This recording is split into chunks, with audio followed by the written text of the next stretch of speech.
Instruindo o coração da criança, capítulo 6. O princípio bíblico da semeadura e da colheita. As Escrituras estão repletas de ensinamentos sobre os desígnios de Deus no que diz respeito às consequências, como uma demonstração de sua soberania sobre todas as coisas e um processo de santificação para seu povo. As narrativas e profecias da história bíblica estão cheias de ilustração sobre semeadura e colheita. As epístolas também são abundantes em exortações e exemplos sobre semeadura e colheita. Provavelmente a passagem mais familiar é Gálatas 6, 7 e 8. Não vos enganeis, de Deus não se zomba, pois aquilo que o homem semear, isso também se fará. Porque o que semeia para a sua própria carne, da carne colherá corrupção. Mas o que semeia para o Espírito, do Espírito colherá vida eterna. Nosso principal objetivo na instrução, disciplina e correção é a mudança do coração e não a mudança do comportamento. Isso molda profundamente a maneira como vemos as consequências. As consequências não estarão desligadas do processo de pastoreio, são uma parte vital dele. Mas as crianças precisam compreender as consequências conforme Deus as designou, e não conforme o mundo ensina. Nosso alvo na disciplina é alcançar o coração da criança. Não queremos usar as consequências apenas para mudar o comportamento. O behaviorismo, modificação do comportamento, consiste em reprimir e controlar o comportamento através de um sistema de recompensa e punição, também conhecido como o princípio da cenoura e chicote. As consequências do behaviorismo podem ser autoritárias, como no caso da Gestapo, e ameaçadoras ou simplesmente manipuladoras, prometendo recompensa materiais ou emocionais.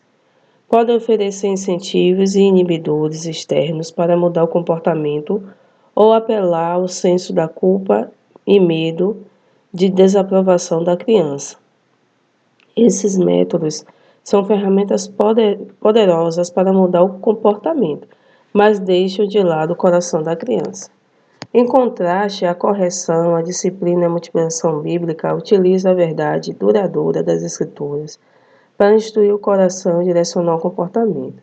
Visto que Deus se preocupa com o nosso coração como a fonte de nosso comportamento, concluímos que a mudança de coração deve ser a nossa preocupação mais importante enquanto instruímos e disciplinamos os nossos filhos, encorajando-os a viver de modo coerente em relação à lei de Deus. Os pais cristãos podem confundir o papel de Deus e o seu próprio papel na paternidade.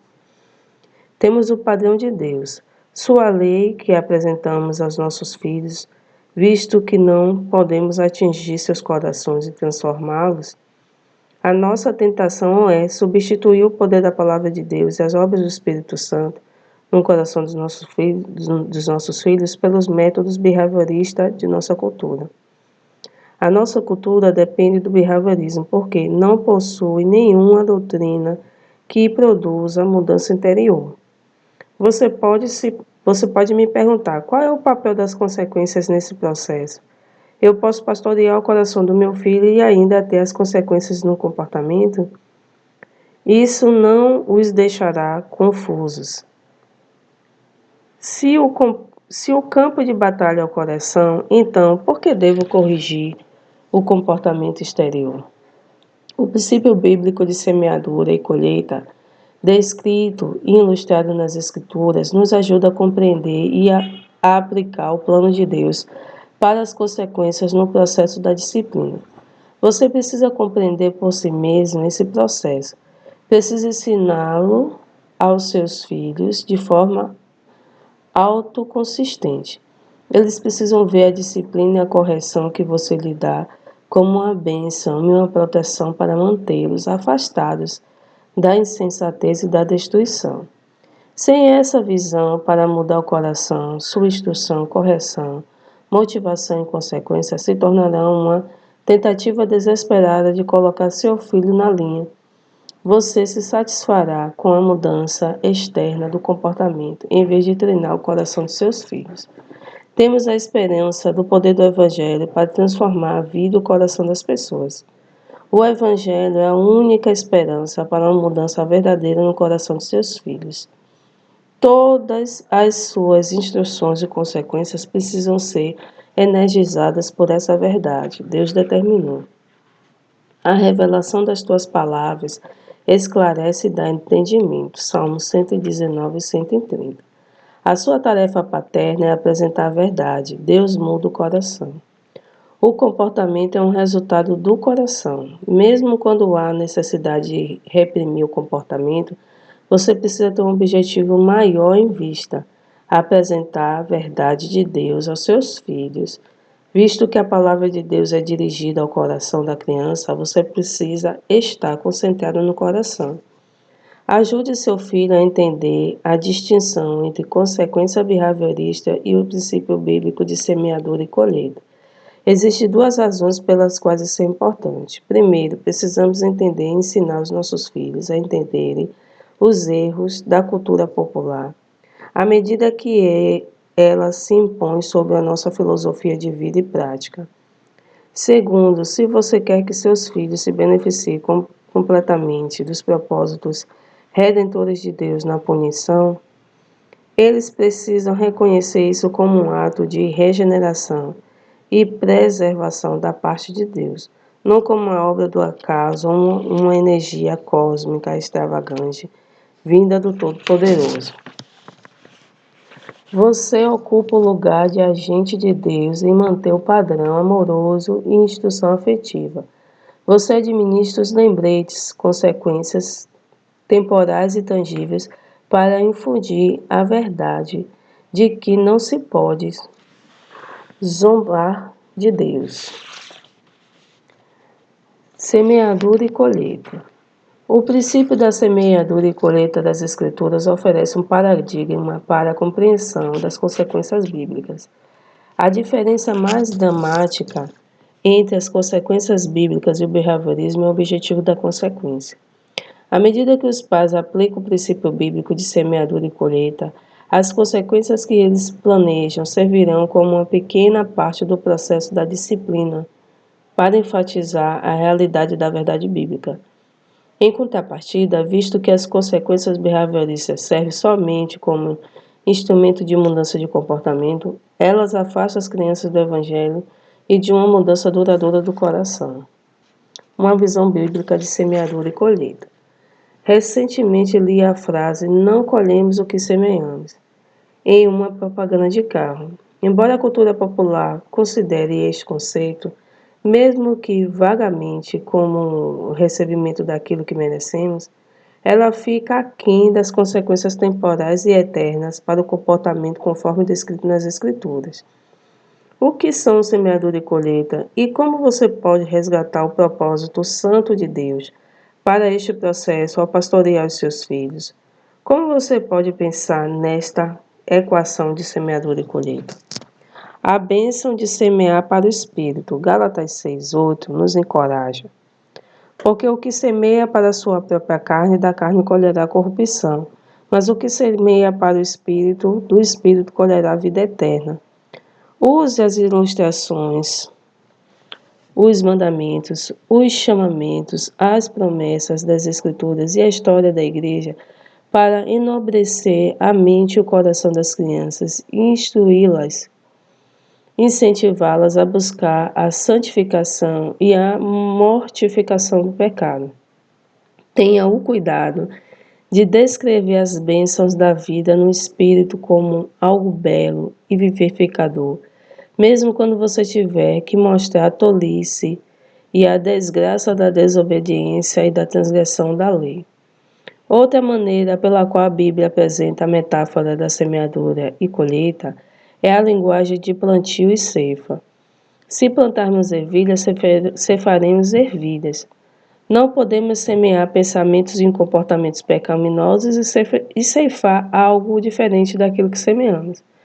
Às vezes, nossos filhos semeiam pecados e oram para que a safra não vingue. Isso não acontecerá. Deus organizou a vida de tal maneira que existem resultados inevitáveis.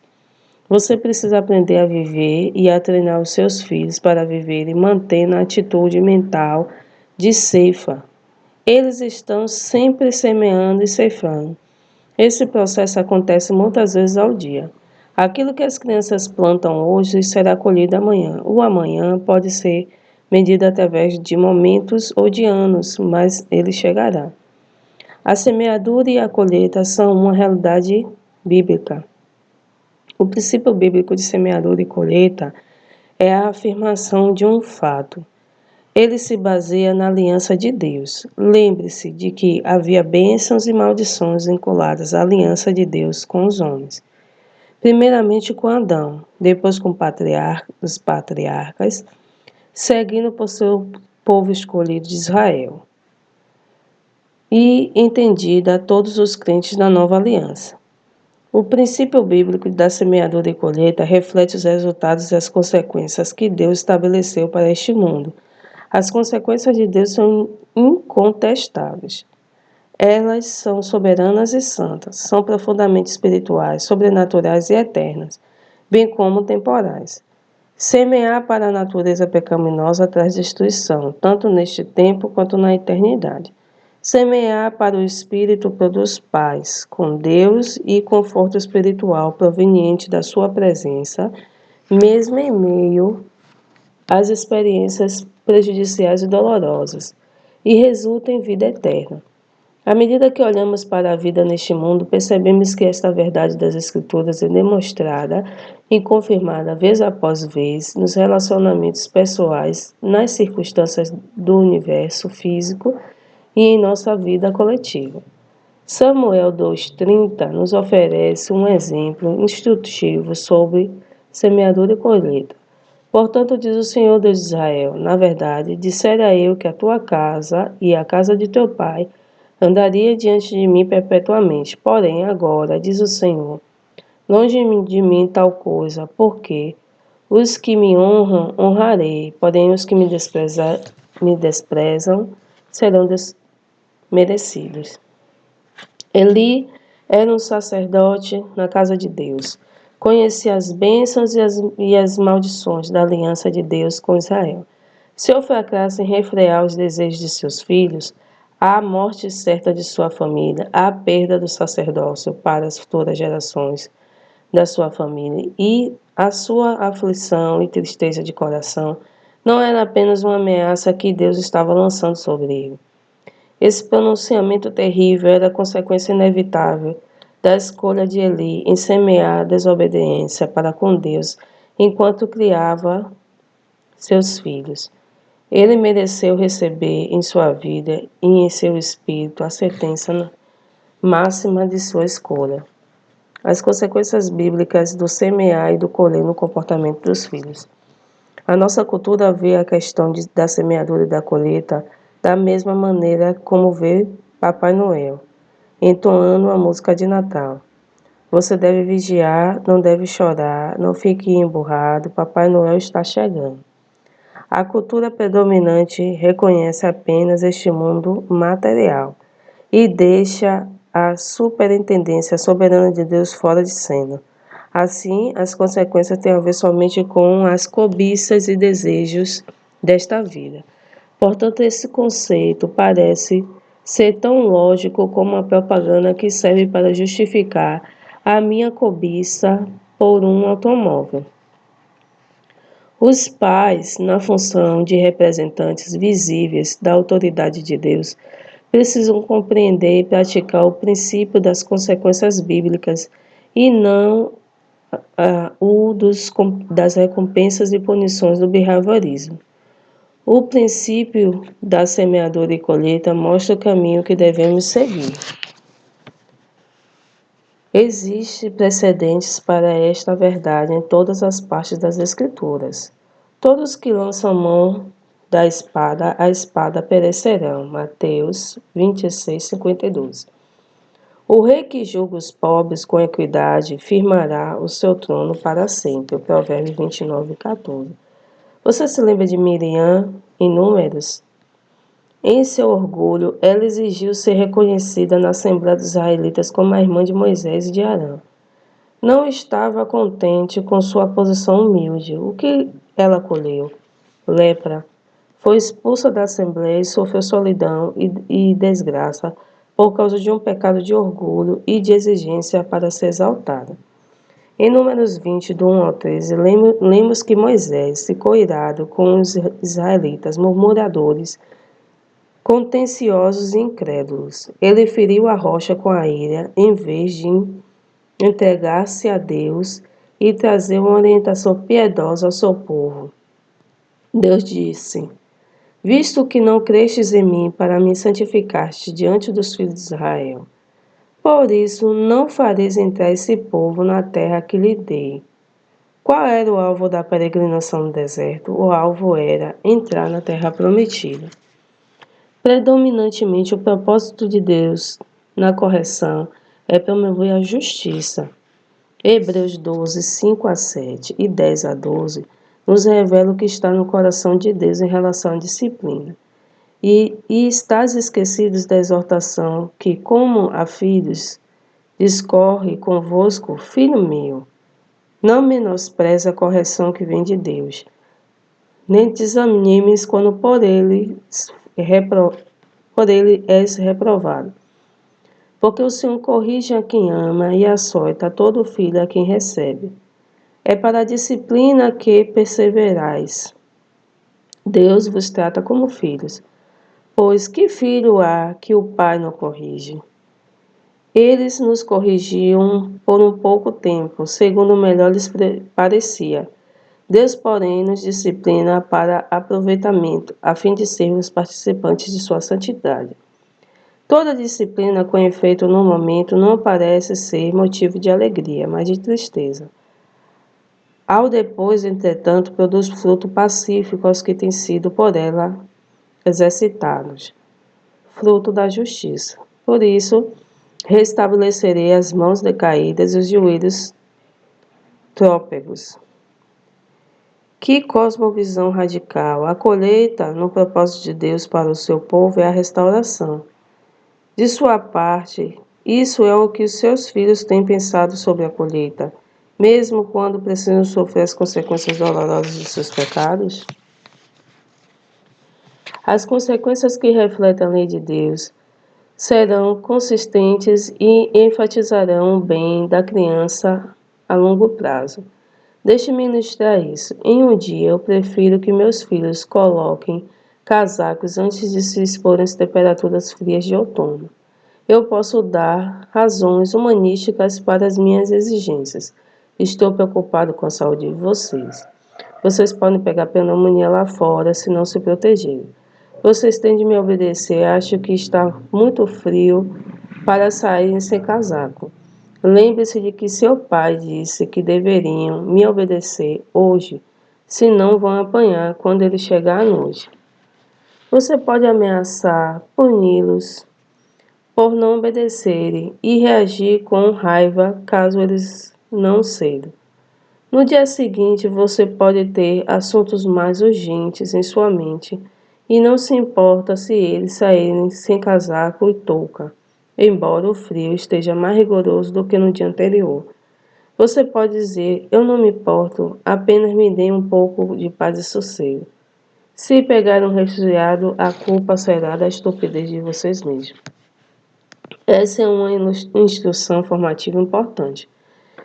Precisamos pensar com clareza e treinar os nossos filhos para compreender as consequências, à luz do princípio bíblico de semeadura e colheita. Eles precisarão de instrução que lhes exponha quem é Deus, o que ele tem feito e quais os seus propósitos para o seu povo. Precisam compreender o princípio da semeadura e colheita das Escrituras como a base para as consequências que eles estão colhendo, positivas ou negativas. Dois tipos de consequência. Existem dois tipos de consequências: as naturais e aquelas estabelecidas pelas autoridades. As consequências naturais são aquelas que acontecem sem que haja interferência de alguém. Quando eu fico com raiva e chuto algo, meu dedo dói.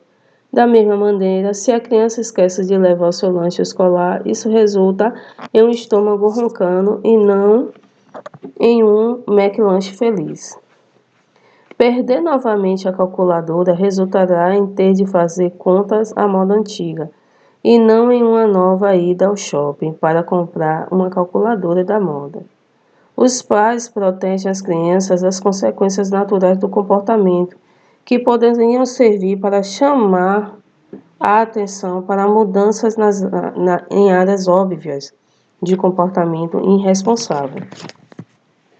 As consequências estabelecidas pelas autoridades são aquelas em que a autoridade determina os resultados exigidos para enfatizar os princípios absolutos das Escrituras. Note bem a minha definição. As autoridades não têm o direito de estabelecer consequências para que as crianças aprendam a nunca repetir aquilo se sabem o que é bom para elas, ou mostrar-lhes que não sou estúpido, ou que isso não vai ficar assim. As consequências não devem ter a intenção de estabelecer meus padrões, meus direitos ou minhas inteligências. Em vez disso, elas serão resultado de um alvo autêntico. Ajude as crianças a compreenderem que as consequências não são aquilo que eu vou fazer com você, e sim aquilo que você provocou através das escolhas que fez. Você está colhendo aquilo que plantou. As crianças reclamam a seus amiguinhos: você não acredita o que minha mãe está fazendo comigo agora. Ainda não entendem a questão. Estão cevando a sua própria safra, não a da mãe. Esta consequência é o resultado de suas próprias escolhas. Ainda que a mãe seja a pessoa que tenha designado os resultados, quando o alvo é mudado de comportamento a curto prazo, em vez de desenvolvimento do caráter a longo prazo, as crianças consideram seus pais como seus adversários e não facilitadores do desenvolvimento do caráter piedoso. As consequências bíblicas precisam ser renováveis e lógicas. Não podem ser extremas ou excessivas. Os caminhos de Deus nos protegem de exagerar as consequências, motivados por raiva, frustração, medo ou necessidade de controlar os nossos filhos ou as circunstâncias familiares. Se estivermos concentrados em ensinar o coração de nossos filhos, é provável que não cederemos aos incentivos do behaviorismo que destacamos anteriormente. As consequências devem ser lógicas e, no máximo possível, ligadas diretamente ao erro cometido. Devem servir aos alvos de disciplina e de correção, para discipular. Para discipularmos os nossos filhos, precisamos compreender que existe uma dimensão espiritual da semeadura e da colheita, e instruí-los nessa questão. A dimensão espiritual da semeadura e da colheita. A colheita é, geralmente, mais do que as consequências temporais imediatas. Não queremos depender das circunstâncias para alterar o comportamento de nossos filhos. O processo da colheita possui dimensão espiritual que o mundo não considera nem reconhece. Deus projetou o homem de forma exclusiva para reagir diante da realidade espiritual e invisível. Estamos sempre explicando, interpretando, definindo e interagindo com o mundo sensorial através de nosso ser espiritual. Gálatas 6, 7 a 8 nos recorda a dimensão espiritual da semeadura e da colheita. Semear para a natureza pecaminosa ou para a carne traz destruição. Semear para o espírito traz vida eterna. Ficamos muito concentrados nas recompensas imediatas e temporais e nos esquecemos do lembrete de Deus. A vida é mais do que aquilo que voltamos, vestimos, que comemos, que podemos ver, tocar e sentir. Sempre há a realidade de um mundo espiritual invisível quando Deus nos treina.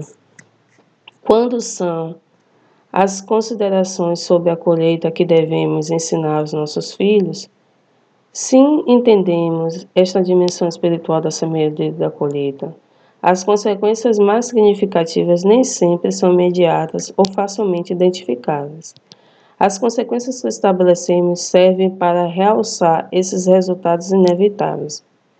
Imagine que Johnny falhou em cumprir suas tarefas domésticas por desobediência ou preguiça. Quais são os assuntos que precisamos discutir com Johnny? Que consequência espiritual acompanhavam as escolhas de Johnny, mesmo antes de se lidar com uma desobediência? O que as consequências tangíveis podem lhe ensinar? Existem ao menos 6 consequências inevitáveis para todas as ações e pensamentos, antes que alguma consequência seja infligida pelas autoridades temporais. Colhemos em nosso relacionamento com Deus.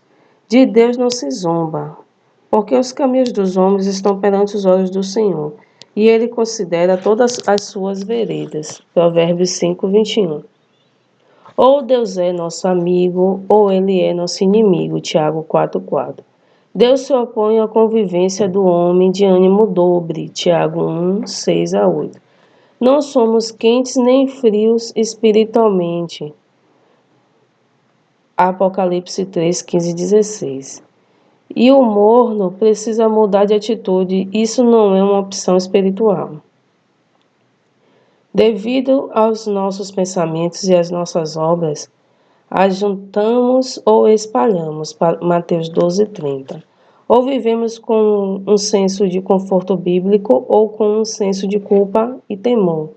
Lembre-se das bênçãos e das maldições da aliança. Ou somos o povo santo de Deus, ou ele nos rejeitará. Tende cuidado, irmãos, jamais aconteça haver em qualquer de vós perverso coração de incredulidade, que vos afaste do Deus vivo. Pelo contrário, exortai-vos mutuamente cada dia, durante o tempo que se chama hoje, a fim de que nenhum de vós seja endurecido pelo engano do pecado. Hebreus 3, 12 a 13. Podemos ser endurecidos pelo engano do pecado, que nos separa da comunhão com Deus. Ter calos nas mãos nos ajuda quando temos de segurar bebidas quentes, mas calos no coração são devastadores. Quando pecamos e o arrependimento não é a nossa primeira reação, colhemos consequências em nosso relacionamento com Deus. Ele parece estar distante e fora de alcance. A realidade espiritual aparece ilusória e efêmera. Johnny está colhendo. Sua desobediência endurece o seu coração contra Deus. Essa verdade opera de duas maneiras. Para o incrédulo, sua vida temporal e eterna está sempre em risco. Sem o arrependimento e a fé, estamos entesourando contra nós mesmos ira para o dia do julgamento.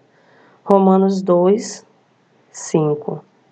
O incrédulo está separado de Deus e condenado à destruição eterna.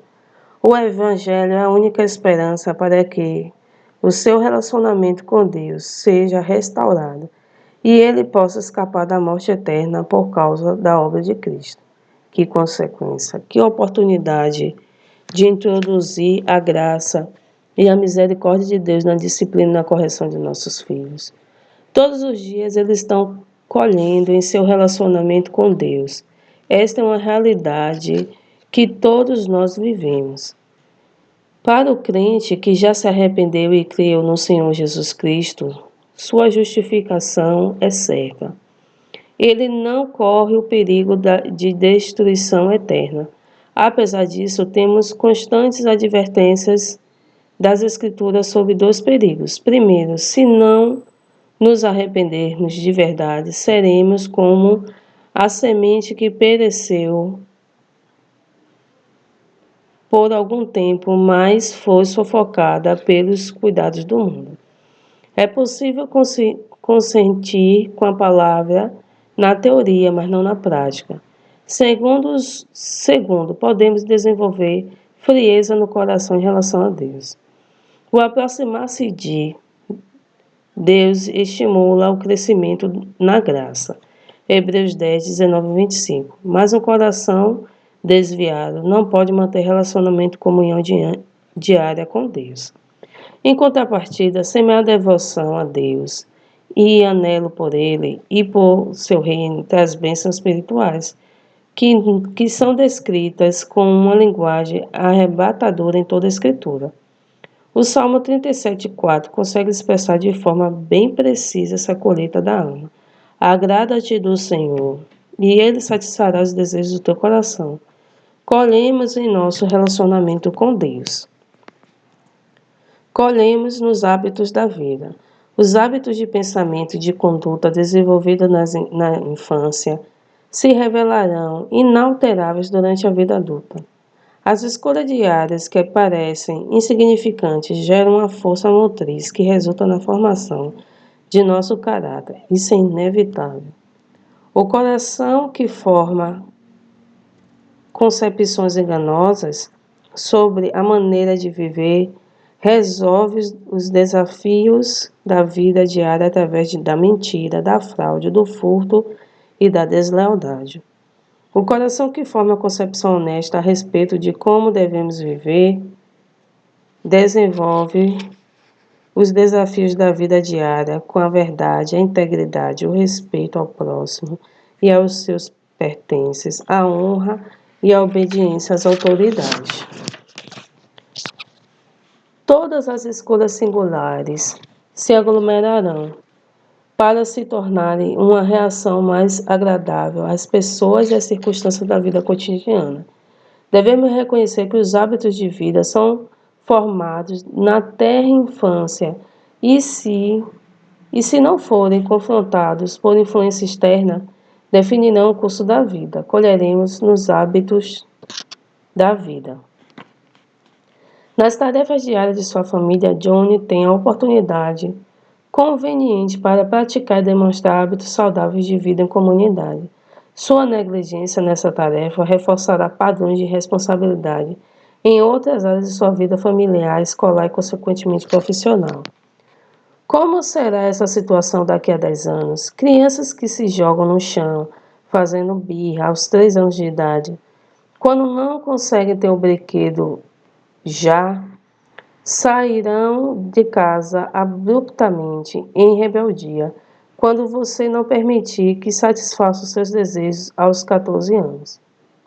A criança de 4 anos que esconde o vaso que ela mesma quebrou, em vez de admitir que o quebrou, falsificará sua assinatura na correspondência escolar para esconder uma informação ruim a seu respeito ou mentiras para livrar-se das consequências. Ao ser confrontada com seu pecado na adolescência. Colheremos nos hábitos da vida. Em contrapartida, quando Deus circuncida o coração, provê o Espírito para nos mostrar, seguir os seus decretos e sermos cautelosos em guardar sua lei. Ezequiel 36, 25 a 27. Que incentivo glorioso para os pais encorajarem seus filhos a considerarem a colheita nos hábitos da vida. Esse é o contexto em que podemos lembrar-lhe a capacidade e a disposição de Deus para transformar seus corações e os seus hábitos quando confessam sua necessidade. Colhemos nos hábitos da vida. Nossa reputação é a soma das impressões que os outros têm de nós. É definida pelo modo como reagimos em relação aos outros e às circunstâncias da vida. As crianças desejam ser consideradas boas, confiáveis, fiéis, íntegras, honestas, bondosas e assim por diante. Elas não percebem que a sua reputação é a consequência inevitável de suas atitudes e seu comportamento. Como aborreci o ensino e desprezou o meu coração a disciplina, e não escutei a voz dos que me ensinavam, nem a meus mestres inclinei os ouvidos, quase que me achei em todo o mal que sucedeu no meio da assembleia da congregação. Provérbios 5, 12 e 14. Johnny tem uma reputação em relação a tirar o lixo. Na verdade, quando a mãe pede a sua irmã Sally que lave a louça, ela diz: não sei porque tenho que lavar a louça. Se o Johnny nunca coloca o lixo lá fora. Mateus 5, 13, 16, a passagem familiar sobre o sal e a luz nos fala a respeito da reputação. O seu conteúdo e o seu propósito são claros. A reputação serve como modo de preservação contra a corrupção e como uma luz que brilha em meio às trevas do mundo, com o propósito de trazer louvor a Deus. As crianças precisam aprender a perguntarem a si mesmas: que efeito minha atitude e meu comportamento produzem nas pessoas do meu mundo? Como isso afeta a minha oportunidade, meus privilégios e a minha utilidade no reino de Deus? As crianças precisam ser lembradas de que as autoridades em nossa infância poderão, no futuro, se tornar nossos colegas, nossos alunos, nossos fregueses e até mesmo nossos parentes. Hoje temos um cunhado e uma cunhada que eram nossos alunos na escola dominical e na escola cristã, quando crianças. Agora, como adultos, são nossos colaboradores no reino de Deus e nossos vizinhos. Colhemos na reputação. Colhemos nos relacionamentos humanos.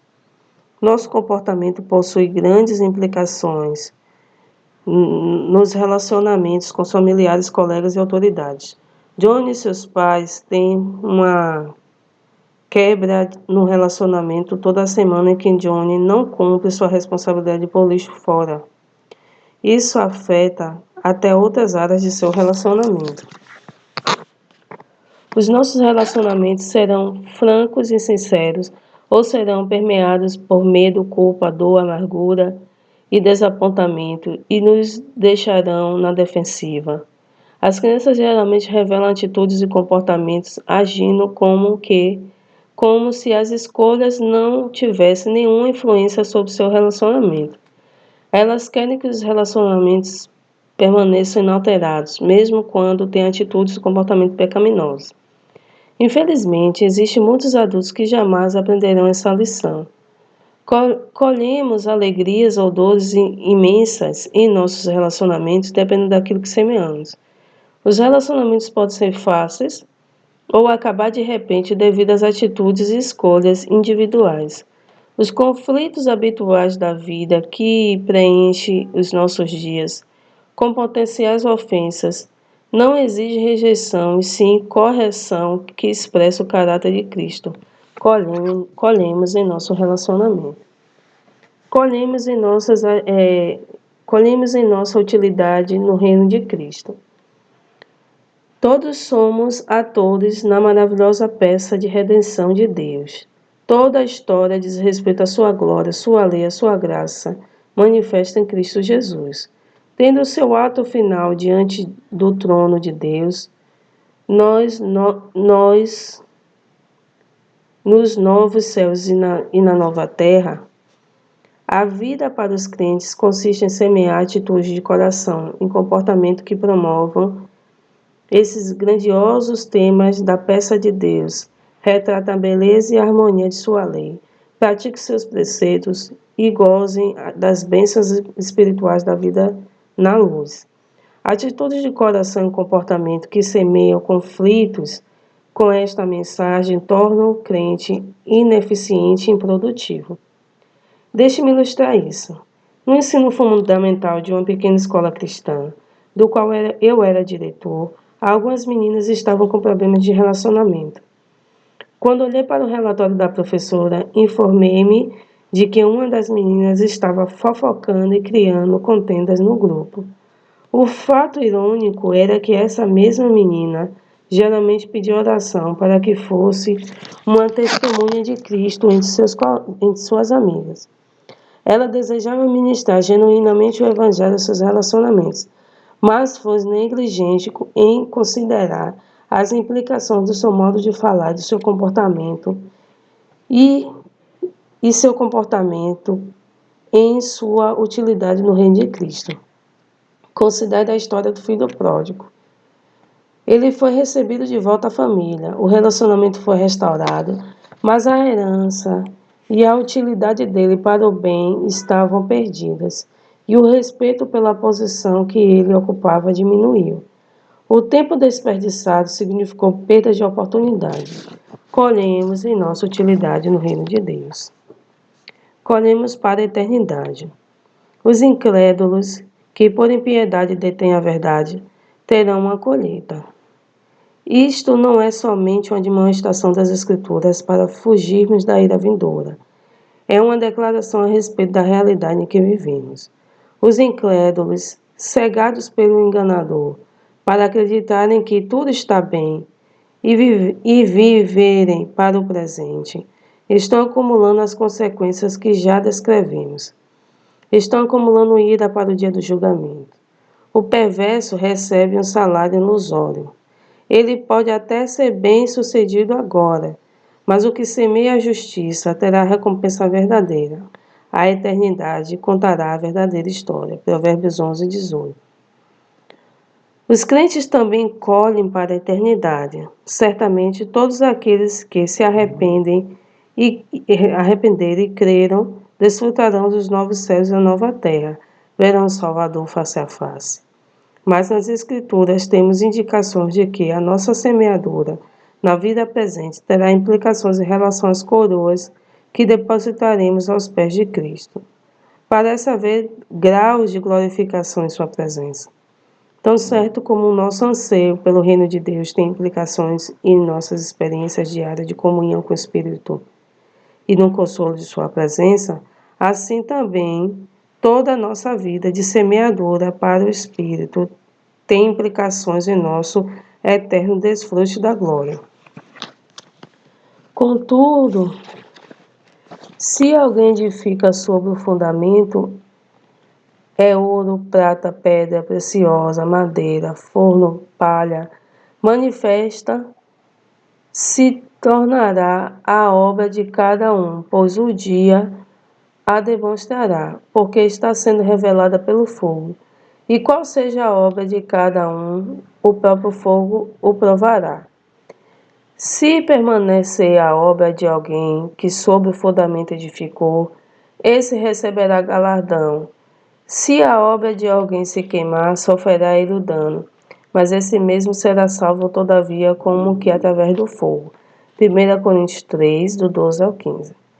A fim de que não pensemos no céu como o grande escape do inferno e busquemos obtê-lo como que, por um triz, devemos considerar a beleza que vivemos tão somente para Cristo. Não porque desejamos ter um seguro contra o inferno, e sim por causa do maravilhoso fato de que Ele concedeu em nós comprar, nos preparar mansões e se deleitar em nós, ensinando esses princípios aos nossos filhos. Sejamos honestos, costumamos pensar nas consequências ou na colheita como algo negativo, algo que Deus faz para nós em vez de por nós. Entendemos a usar essas verdades sobre Deus para aterrorizar espiritualmente nossos filhos, em uma tentativa desesperada de mantê-los no caminho estreito. A verdade é que o princípio da semeadura e da colheita é uma maravilhosa misericórdia de Deus para inibir os desejos pecaminosos e revelar os caminhos de vida. As consequências deveriam ser apresentadas à luz dessa verdade. Separe tempo para falar sobre a verdade da semeadura e da colheita aos seus filhos. Use este capítulo como esboço para a sua instrução. Ilustre e pratique em casa o princípio bíblico da semeadura e colheita. Mantenha um caderno da família com ilustrações sobre a semeadura e colheita que você encontra na Escritura, na história da igreja, na vida familiar e na vida em comunidade. Você encontrará muitas ilustrações no noticiário. Identifique, organize com as ilustrações positivas. Confortem uns aos outros e orem pelas ilustrações tristes e dolorosas. Busque a Deus para aprender com essas situações e encontrar coragem e fé para semear para o Espírito, em vez de semear para a carne. As consequências são maneiras de restringir-nos a proteger-nos da semeadura para a carne. As recompensas e punições behavioristas não ensinam essas lições espirituais poderosas. Consequências que manipulam o comportamento e não treinam o coração são meros arrimos externos que resultarão em um colapso moral e ético bem como em uma eternidade sem Deus. Compreenda e pratique em sua vida o princípio bíblico da semeadura e colheita. Ensine aos seus filhos, isso transformará automaticamente a maneira como você pratica a correção e a disciplina no seu lar. Implicações. O behaviorismo talvez seja popular, talvez até funcione, mas obscurece o evangelho. Quando usamos incentivos ou punições para conseguir o comportamento que desejamos, sem Deus e sua redenção, estamos ensinando às crianças que elas podem viver no mundo de Deus sem Cristo e viver muito bem, obrigado. Como podemos apresentar honestamente as consequências para os nossos filhos, de modo a espelhar o princípio bíblico da semeadura e da colheita? Precisamos ser estudiosos nas Escrituras. Não podemos compreender a verdade de Deus sem que leamos e estudemos a sua palavra. Moisés, antes da sua morte, expôs a importância da revelação de Deus quando se dirigiu aos israelitas depois de reafirmar a lei. Em Deuteronômio 32, 45 a 47, lemos: Tendo Moisés falado todas essas palavras a todo Israel, disse-lhes: Aplicai o coração a todas as palavras que hoje testifico entre vós, para que ordeneis a vossos filhos que cuidem de cumprir todas as palavras dessa lei. Porque esta palavra não é para vós outros coisas vãs, antes é a vossa vida. E por estas mesmas palavras prolongareis os dias na terra, a qual, passando o Jordão, ides a possuir. A oração é um elemento essencial ao discernimento bíblico e ao uso das consequências no processo da disciplina. Ore a respeito das consequências que você estabelecerá para enfatizar a verdade das Escrituras. Não converse com seus filhos aquilo que você conversou pouco com Deus. Pastorear a si mesmo é o melhor preparo para a aplicação prática das consequências em relação aos seus filhos. Deuteronômio 6,6 nos recorda: essa palavra que hoje te ordeno estarão no teu coração. Depois, no versículo 7, tu inculcarás a teus filhos. Tiago 3, 13 a 17 nos oferece um contraste que ajudará os nossos filhos a entender o princípio da semeadura e colheita. Quem entre vós é sábio e inteligente? Mostre mansidão de sabedoria, mediante condigno proceder às suas obras. Se pelo contrário tendes em vosso coração inveja, amargura e sentimento faccioso, nem vos gloriei disso, nem mentais contra a verdade. Então não é a sabedoria que desce lá do alto, antes é terrena, animal e demoníaca. Pois onde há inveja e sentimento faccioso, aí há confusão e toda espécie de coisas ruins. A sabedoria, porém, lá do alto é primeiramente pura, depois pacífica, indulgente, tratável, plena de misericórdia e de bons frutos, imparcial, sem fingimento. Ora, é a paz que se semeia o fruto da justiça para os que promovem a paz.